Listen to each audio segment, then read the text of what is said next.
like to read a statement, and Sarah's going to start. Julian Assange, the subject of this film, cannot be here today. He is detained without charge. He is in an embassy surrounded by police. He has been held in the United Kingdom for the last 5.5 years. Julian hasn't seen the sun for 4 years. The UK continues to deny him medical treatment. On the 5th of February, the UN condemned the UK and Sweden for illegally detaining him and ordered his immediate release. He has not yet been released.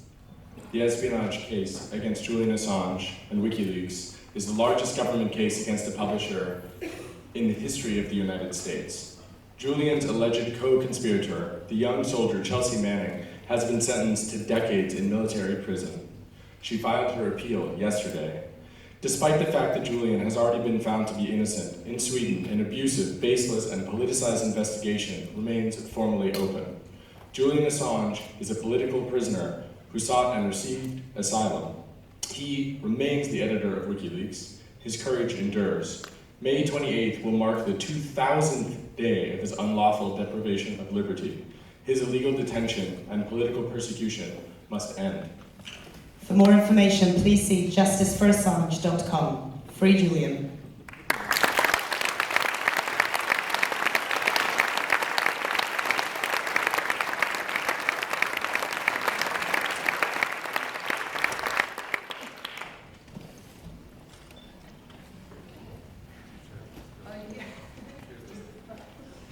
Sorry, I forgot about that.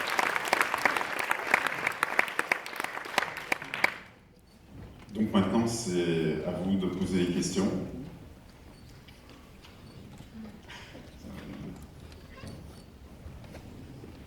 Laura. Roger Friedman from Showbiz 411 in New York. As usual, incredible insights. I'm interested in Jacob. Where are you from, and how long have you worked for Julian? And have you been able to go back to the United States at all? Donc d'abord félicitations à Laura pour ce film qui offre encore une vision et un éclairage inédit. Et donc la question s'adresse plus précisément à Jacob, d'où il vient précisément, depuis combien de temps il travaille avec Julian Assange et est-ce qu'il a pu retourner aux États-Unis depuis cet été.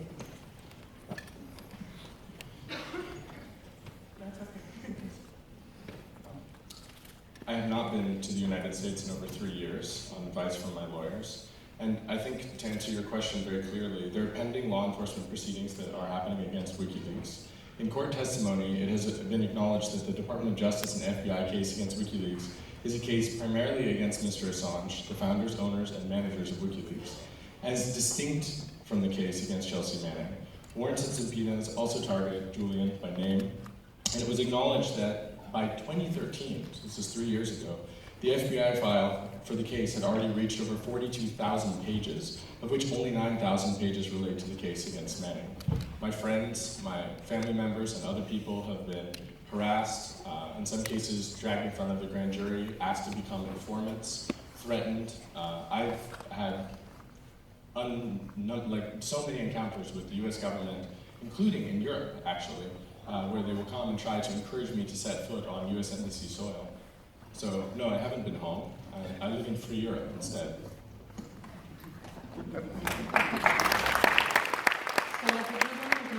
Aux États-Unis, effectivement, que je vis dans l'Europe libre, puisque pour essayer de lire un peu ce qui est en cours et ce qui vise aussi bien Wikileaks, mais aussi la personne physique de Julian Assange, et donc par conséquent les personnes qui l'entourent et qui travaillent avec lui. En fait, c'est un dossier dont même une partie infime n'a pas encore été explorée et que la CIA continue de poursuivre malgré toutes les tentatives qui ont été faites de faire lever cette poursuite judiciaire.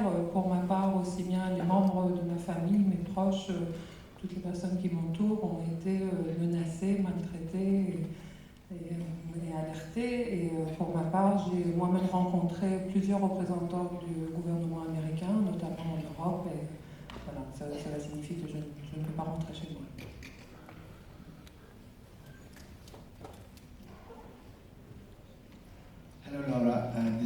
Doshi from India.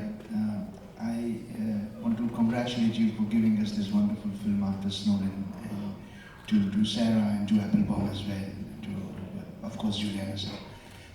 We believe through media that while making this documentary, you had a kind of a series of differences of opinion with Mr. Assange, and that you are not in great terms while you were making the film. Is it true? And if it is true, can you explain the reasons behind that? I'm actually curious what your source is. I mean, I don't think that's. I mean, I'm very supportive of the work that WikiLeaks does, and I think that where the work that I've done and the work that WikiLeaks has done is we're interested in very similar things and very concerned about what the U.S. government is doing internationally. So. When I first started doing the reporting on Edward Snowden's documents, one of the first things that the mainstream media did was this comparison model, and I think that this is a really kind of move of the mainstream media to try to separate people. And I actually think that Edward Snowden came forward after. I mean, what he did came very much after Chelsea Manning, and it's not about comparing the two. It's actually about looking at what they're revealing. And so I think that I think that you're taking a narrative and sort of following what the mainstream media is saying, and I actually disagree with it. All of the reporting that is not shown in this film, such as, for example, the Merkel phone story, where we revealed that the NSA was spying on Chancellor Merkel, as well as lots of other reporting, including other media relationships. All of the time that I've worked with Laura in Berlin in the last 3 years was directly supported as WikiLeaks. And these things that we were doing were supported directly by Julian, with the understanding that sometimes the best thing to do is to partner about it and not put WikiLeaks on the byline.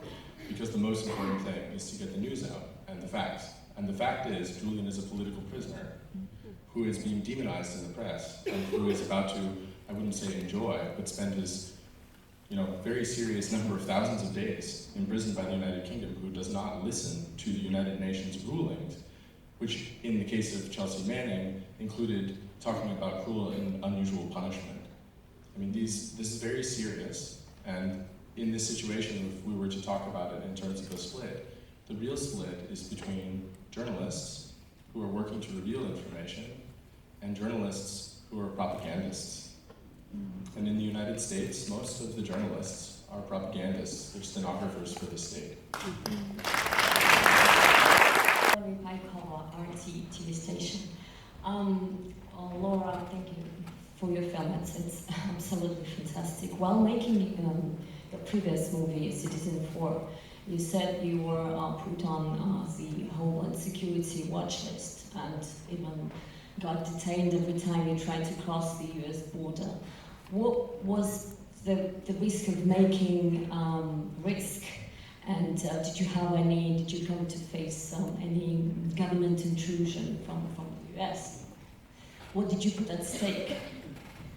So let me just correct something. I was actually put on a U.S. government terrorist watch list in 2006 after I made a film about the Iraq War. So it was well before I actually started filming with WikiLeaks or with Edward Snowden. So since 2006, I've been on a watch list. And in the film, you hear there's an audio recording which is leaked. It's a recording from the FBI that was leaked to me. It's a 2016 audio recording, which suggests that the U.S. government still considers me to be anti-U.S. filmmaker. So I think it's ongoing. I mean, I don't think that their investigation has ended. And recently I've been filing a lawsuit against the government to find out about my case, and it confirms that there was a secret investigation for terrorism for the work that I do. So that's, as far as I know, it's ongoing. I mean, I'd just also like to add that that the investigation that's going on with WikiLeaks is also secret. I mean, this is how they're both the investigation into WikiLeaks and into the work that I do is secret. So there's actually no due process. So you actually we know that they're ongoing because of the documents that we received, but there's no sense of due process, and so we don't actually have the information of. Chris from Belgian Daily. Would it make any difference if Clinton or Trump become president in the situation of Mr. Assange? And did any one of you collaborated with Oliver Stone on Snowden? I'll as the token WikiLeaks American. I'll say that I had a meeting with someone from then Secretary of State Clinton's office in sometime, I would say, after Cablegate. And it was with a very senior person whose opening line was to remind me that he was a very, very powerful man, which is always a great introduction. Which is why he had a call meeting with me. I'm not sure what he was trying to say, but he let me know that Clinton did not like Julian or myself on a first-name basis. So I think that if Hillary Clinton runs for president, she will continue to assert her political will and bitterness about the exposure of diplomatic cables that documented crimes. And it's very clear to me that since the president, as we know from Citizen4, is directly in charge of many things, this is a very scary prospect, especially when you consider the pressure that has been put on the United Kingdom and on Sweden and on other countries. In fact, in Belgium, it was the case that during the Snowden investigation, at the height of it, I met with many people from the Belgian government as a journalist working with their Spiegel, and they said that they would like to help anyone that can help with their investigation of Belgacom. Is there anyone that we could know that might be able to help with that? They could do anything, including giving them a Belgian passport to protect them. And I said, well, you know, I knew one guy who could really use the passport. And they said, oh, we can do anything. We can have the prime minister on an airplane tomorrow. It's no problem. I said, great, can you fly him to Moscow? There's a guy there, his name is Edward Snowden. You should really help him out. And he said, oh, well, we can't do that. So I think under Clinton, that will possibly get worse. I don't really have any idea about any of the other candidates, but I think they don't have any ideas either. So I'm not sure if that's worse. Laura from Australia. As a space-loving person like most Australians, I can imagine what Julian's going through. Could you give us some insight into how he copes? Obviously he's doing exercises, but could you just enlighten us on that? And Laura, the inclusion of Lady Gaga was rather a light moment, but it was kind of cool. Could you explain why you included that and what her thoughts are on what her involvement has been? Yeah, I mean, I mean, in terms of the Lady Gaga scene, I mean, I think that you're right that there is something light about it, but actually she's able to. She's an interview that there's a lot of insight into that what she brings forward. So I actually think it's a really it's fantastic. I mean, when he describes the multiple agencies that are investigating him, I think that's actually accurate, and so she's able to bring a lot forward in that interview. So I think that's. I think it's really, it's a tremendous, moment in the film.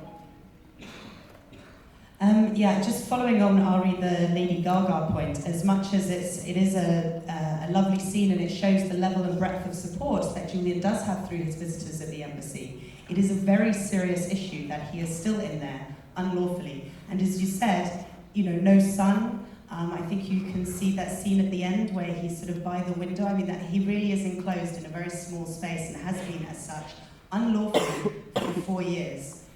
Just to go through those facts again quickly, on February 5th, 2016, the UN found Mr. Assange's deprivation of liberty is arbitrary and unlawful and has been used for an improper purpose, and that the UK and Sweden should release him immediately, and that his treatment is a violation of the ICCPR torture provision and is cruel, inhumane, and degrading. He has been detained without charge in one form or another for 5.5 years. A month from today, he will have been unlawfully detained at the embassy for 4 years, in that space that you saw for 4 years. Think of that whilst you're out in the Cannes sunshine.